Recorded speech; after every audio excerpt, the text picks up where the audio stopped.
দেশ নেত্রী বেগম খালেদা জিয়া অসুস্থ। আহা, এই মানুষটা যার উপর এত জুলুম করা হয়েছে, এই অসুস্থ অবস্থায় জেল খেটেছেন। আজকে মমস্য অবস্থায় বেশ কয়েকদিন ধরে ঢাকার একটি হাসপাতালে ভর্তি। জার্মান থেকে ভাড়া করে এয়ার অ্যাম্বুলেন্সে করে তাকে লন্ডনে নেওয়া হবে। তাকে নেওয়ার জন্য তার পুত্রবধূ জোবাইদা রহমান এসেছে। আমরা জানি না আল্লাহর এই বান্দি অবস্থাটা কি, এখন আমরা জানি না। অনেকে গুজব ছড়াচ্ছেন যে উনি একেবারে লাইফ সাপোর্টে জীবনের শেষ মুহূর্তে পৌঁছে গেছেন।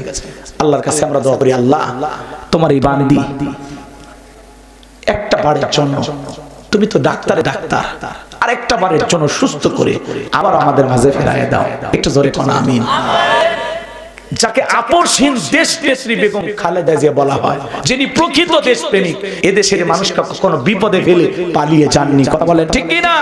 সত্যিকারের মমতাময়ী প্রধানমন্ত্রী বেগম খালেদা জিয়া, যিনি আলেমদেরকে মহব্বত করতেন, আল্লামা সাইদি হুজুরকে ভালোবাসতেন, আর বলতেন, সাইদি হুজুর আমি শহীদ প্রেসিডেন্ট জিয়াউর রহমানের স্ত্রী, আমি জীবিত থাকা অবস্থায় এই দেশে ইসলামের বিরুদ্ধে কোনো আইন পাস হবে না। আল্লাহু আকবার।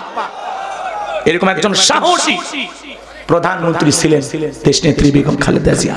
তাকে যখন ক্যান্টনমেন্টের বাসা থেকে বের করে দেওয়া হয়, কাঁদতে কাঁদতে বলেছেন, আমি কার কাছে নালিশ দিব, কে বিচার করবে? আমি বিচার আল্লাহর কাছে দিলাম। যেই মানুষটাকে কাঁদতে কাঁদতে ঘর ছাড়া করেছেন, মাত্র কয়েক বছরের ব্যবধানে আল্লাহ আপনাকে দেশ ছাড়া করলো। কথা বলেন ঠিক না? এটাই তো আল্লাহর ফয়সালা। এছাড়া জুলুম করতে না। কথা বলেন। আজকে এই দেশের কোটি কোটি মানুষ দেশ নেত্রী বেগম খালেদা জিয়ার জন্য দল মত নির্বিশেষে সবাই দোয়া করতেছে। কথা কোন ঠিক না? এদেশের প্রত্যেকটা মসজিদ থেকে, মাদ্রাসা থেকে তার সুস্থতা কামনায় দোয়া করা হচ্ছে। নেতা কর্মীরা দোয়া করতেছেন, দেশবাসী দোয়া করতেছেন। আল্লাহ, আমরা জানি না সে আর ফিরবে কিনা, আমি জানি না, আমাদের জানা নাই। ডাক্তাররা অনেক চেষ্টা করতেছেন। বলে বাবা যান, ডাক্তারের চেষ্টা করলে কি বাঁচাতে পারবে? বাঁচানোর মালিককে, আল্লাহর কাছে চাইতে হবে, আল্লাহ আরেকটা বার তোমার বান্দিকে সুস্থ করে আমাদের মাঝে ফেরায় দাও। ওনার আশেপাশের মানুষেরা বলে, আমরা ম্যাডামকে কখনো নামাজ কাজা করতে দেখি নাই, তিনি নিয়মিত নামাজ পড়তেন। আল্লাহু আকবার। দলের ঊর্ধ্বে মানুষ তাকে ভালোবাসে। উনি যে বিএনপি চেয়ারপারসন এই জন্য না, মানুষ তাকে মানুষ হিসেবে শ্রদ্ধা করে, মানুষ তাকে মানুষ হিসেবে ভালোবাসে। সত্যিকারের আপসহীন দেশপ্রেমিক প্রধানমন্ত্রী ছিলেন বেগম খালেদা জিয়া। কথা বলেন। আজকে অসুস্থ অবস্থা, কি হবে আমরা জানি না। যখন তখন বড় কোনো দুঃসংবাদ আসতে পারে, যখন তখন সংবাদ আসতে পারে উনি আর বেঁচে নাই। কথা বলে। কিন্তু আল্লাহর কাছে আমরা চাই, আল্লাহ পৃথিবীর সমস্ত ডাক্তারের চিকিৎসা যেখানে শেষ, তোমার তো চিকিৎসা সেখানে শুরু। তুমি মৃতকে জীবিত করতে পারো। আল্লাহ দিয়ে খলাকাল মাউতা আল হায়াতা, জীবন মৃত্যুর মালিক তো তুমি। একটু দয়া করো, এদেশের মানুষের দোয়া ফিরাইয়া দিও না। ওনার জন্য সবাই দোয়া করতেছে। আমার ভাইয়েরা, দুঃখজনক হলেও সত্য যে ওনার একমাত্র পুত্র জনাব তারেক রহমান মায়ের এই কঠিন মুহূর্তে মায়ের পাশে আসার মতো অবস্থা নাই। নিরাপত্তা জনিত কারণ, যে কোনো কারণে হোক, এদেশে উনি আসতে পারতেছেন না। আপনারা কি আমার কথা বিরক্ত হয়েছেন? এদেশে কি আপনারা শুনছিলেন উনি কখনো কোন আলেমকে ফাঁসি দিয়েছেন? কোন দাড়িয়ালা টুপিয়ালাকে জেলখানায় বন্দী করছেন? তার মানে কি উনি বরাবর ইসলামকেও ভালোবাসতেন, ইসলাম আলাদেরকে ভালোবাসতেন। শাপলা চত্বরে যখন রাতের আধারে আলেমদেরকে হত্যা করা হলো, ওই মুহূর্তে তিনি বলেছেন, জামাত দলের নেতা কর্মীরা যে যারা আছো, শাপলা চত্বরে আলেমদের পাশে দাঁড়াও। কথা বলেন। সংবিধানে ওনার স্বামী সর্বপ্রথম পবিত্র কুরআন কারীমের সোনালী আয়াত বিসমিল্লাহির রহমানির রহিম সংবিধানের ভিতরে স্থাপন করেছেন, সংবিধানে ঢুকিয়ে দিয়েছেন। সেই বিসমিল্লাহ কাটার জন্য কেউ সংবিধানে বিসমিল্লাহ ঢুকায়, আর কেউ আসে কাটার জন্য কয় বিসমিল্লাহ বাদ দাও, বিসমিল্লাহ বাদ দাও। ইসলামকে বাদ দিতে যে আজকে আল্লাহ তাদের জনগণের সামনে এমন অবস্থা করছে, জনগণ অন্তর থেকে আর ভালোবাসে না, দোয়া করে না, ঘৃণা করে। নাম বলার দরকার আছে? কষ্ট দেওয়ার দরকার আছে আপনাদেরকে? পালিয়ে গেছে।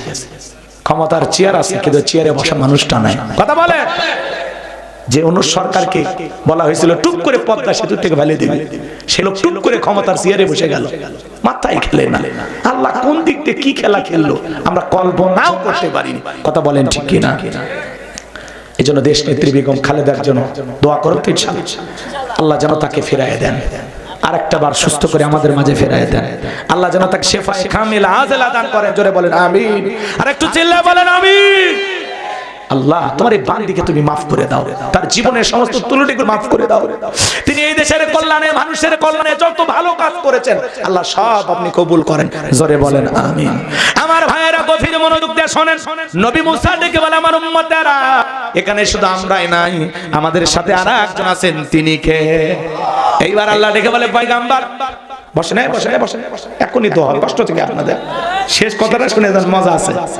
আল্লাহ ডেকে বলে পয়গম্বর তোমার হাতের লাঠি দিয়ে সমুদ্রে পানিতে আঘাত করো, আমি আল্লাহ পাক তোমাদের পারাপারের জন্য ভিআইপি রাস্তা বানায় দেব। সমুদ্রে পানির আঘাত করতে দেরি, সমুদ্রের বুক চিরে আল্লাহ তাআলা রাস্তা তৈরি করতে দেরি করে নাই। আল্লাহ তাআলা সেই কথা সূরা ইউনূসের মধ্যে জানায় দিলেন। আমি তখন পয়গম্বর মূসা এবং তার অনুসারীদেরকে বিশাল বড় দরিয়া পার করায় দিলাম। তারা নিরাপদে দরিয়া পার হয়ে গেল। ফিরআউন এবং তার সেনাবাহিনী দরিয়ার নিকটবর্তী স্থানে এসে তাকায়া দেখে সমুদ্রের বুক চিরে রাস্তা হয়ে গেছে। ও মনে করছে আর বাদদা বানায় গেছে। এইবার ফিরআউন সবাইকে বলতেছে সবাই ওঠো, সমস্ত বাহিনীকে, সেনাবাহিনীকে নিয়ে, ওয়াকাদার মাস্তান সবাইকে নিয়ে ওরা যখন সমুদ্রে মাঝামাঝি চলে গেছে, একই রাস্তা ঈমানদারদের জন্য নিরাপদ আর জালেমদের জন্য গজব মরাফা। কথা বলেন ঠিক কি না? আল্লাহ ডেকে বলে সমুদ্রের পানি রে, তুই তোর খেলা দেখা। সমুদ্রের ভিতরে উথাল পাতাল ঢের সৃষ্টি হয়ে গেল। বাজান গো আমার, বিশাল বড় বড় ঢের ফিরআউনের সেলা চামড়া যা ছিল পানি খায়া সুবে মরে শেষ, একটাও বেঁচে নাই, সবগুলো মরে গেছে। বেঁচে আছে শুধু মিস্টার ফিরআউন। কে বেঁচে আছে? ফিরআউন বেঁচে আছে। বড়রা মরার আগে আল্লাহর কাছে কি বলতেছে জানেন? আল্লাহকে বলতেছেন কলাব আমানতু আন্নাহু লা ইলাহা ইল্লাল্লাযী আমানাত বিহি বানু ইসরাঈলা ওয়া আনা মিনাল মুসলিমিন। আল্লাহ আমি ঈমান আনলাম তুমি ছাড়া কোনো মাবুদ নাই। বনি ইসরাঈল আল্লাহর প্রতি ঈমান এনেছে, আমিও সে আল্লাহর প্রতি ঈমান আনলাম। ওয়া আনা মিনাল মুসলিমিন, আল্লাহ আমি মুসলমান হয়েছি, আত্মসমর্পণ করেছি, আমারে আর পানি খাওয়ায়ও না। ঠেলান না, পানি খাইতেছে আর কি কয় ওয়া আনা মিনাল মুসলিমিন, আল্লাহ আমি মুসলমান হয়ে গেছি, আর চুবাইও না। ফিরআউন যে মুসলমান হয়েছে আল্লাহ কি কবুল করছে? আর ফিরআউন যদি মুসলমান হয়, আপনার আমার মুসলমান হয় দাম আছে ভাই? আল্লাহর ঈমান কবুল করে নাই। আল্লাহ তখন কি বলেছিল জানেন? আমার আল্লাহ বলেন আল আনা ওয়া ক্বাদ আসাইতা ক্বাবলু ওয়া কুনতা মিনাল মুফসিদিন। আল্লাহ ডেকে বলে এখন ঈমান আনছো, এখন এর আগে কি করেছো? নাফরমানি করেছো, বিশৃঙ্খলা সৃষ্টি করেছো, ক্ষমতার দাপটে 40 বছর শিক্ষা ব্যবস্থা বন্ধ করে রেখেছো, ঘরে ঘরে মূর্তি ঢোকায়া দিয়েছো, তোমার স্ত্রীকে নির্যাতন করে হত্যা করেছো, তোমার বাড়ির আসি আমি আল্লাহকে রব বলে স্বীকার করার কারণে গরম তেলে চুবাইয়া বিদায় করে দিয়েছো। আজকে মুসা এবং তার উম্মতদেরকে হত্যা করার জন্য আক্রমণ করেছো। ফিরআউন রে, তোর পাপের 16 কলা পূর্ণ হয়ে গেছে, তবে মরার আগে শোন, আমি আল্লাহ তোর লাশটা পৃথিবীর জন্য রেখে দেব। আজ পৃথিবীর জমিনে ফিরআউনের লাশটা আছে না নাই? আমার ভাইয়েরা, সেই দিন আল্লাহ তাআলা বিশাল দরিয়ার পানিতে চুবায়া চুবায়া ফিরআউনকে মারছেন। পৃথিবীর জমিনে সর্বপ্রথম ফিরআউনের লাশটাই ভেসে উঠেছিল। ফিরআউনের আগ পর্যন্ত যত মানুষ আগে মারা গেছে কারো লাশ পানি থেকে ভেসে ওঠে নাই, ফিরআউনের লাশ প্রথম ভেসে উঠেছিল। আজ মিশরের জাদুঘরে ফিরআউনের লাশটা আছে না নাই? মুসা প্রেমিকেরা যায় পায়ের জুতা খুলে মারে, আর এই সেই ফিরআউন মার জুতা, আমার জুতা, মার জুতা, 50,000, 1,20,000 টাকা দামের জুতা, কেউ তাকায় না যে পায়ে কয় টাকা দামের জুতা, খালি জুতা খোলে আর মাথায় এই সেই ফিরআউন মার জুতা, এই সেই ফিরআউন মার জুতা। প্রত্যেক দিন কয়েক লক্ষ টাকার জুতা ওই জায়গা পাওয়া যায়। তাহলে চিন্তা করেন, শুটকি ফিরাউনক দেখে মুসা প্রেমিকেরা যদি জুতা মারে, জিয়াতা ফিরাউনক পাইলে ওরা চামড়া দিয়ে ডুগডুগি বাজাইতো। কথা বলেন ঠিক না? এজন্য পরিষ্কার ভাবে একটি কথা বলতে চাই, এই পৃথিবীর জমিনে নমরুদের যেমন জায়গা হয় নাই, ফিরাউনের যেমন জায়গা হয় নাই, আবু জেহেলের যেমন জায়গা হয় নাই, আজকে পৃথিবীর মানচিত্রে যারা ইসলাম আর মুসলমানকে হত্যা করার ষড়যন্ত্র করতেছে, ওই জালেমদের জায়গা পৃথিবীর জমিনে হবে না, হবে না। কথা বলেন ঠিক কি না? এই জন্য দল মত নির্বিশেষে আসুন আমরা খানকা থেকে বেরিয়ে, মসজিদ থেকে বেরিয়ে আল্লাহর এই জমিনে আল্লাহর দ্বীনকে বিজয় করার জন্য বুকের তাজা রক্ত দিয়ে হলেও এই জমিনে কারা কারা ইসলাম প্রতিষ্ঠিত করতে চান হাত তুলে দেখান, হাত তুলে দেখান। লিল্লাহি তাকবীর, লিল্লাহি তাকবীর। ইসলাম আছে যেখানে, লিল্লাহি তাকবীর। ইসলামের জন্য আমার বুকের তাজা রক্ত দেব, কথা বলেন ঠিক কিনা? হে তরুণ যুবকেরা, প্রেম করে শুধু প্রেমিকার জন্য হাত পা কেটে রক্ত দিলে হবে না, ইসলামের জন্য কলিজা কেটে দিতে রাজি আছো তো ইনশাআল্লাহ?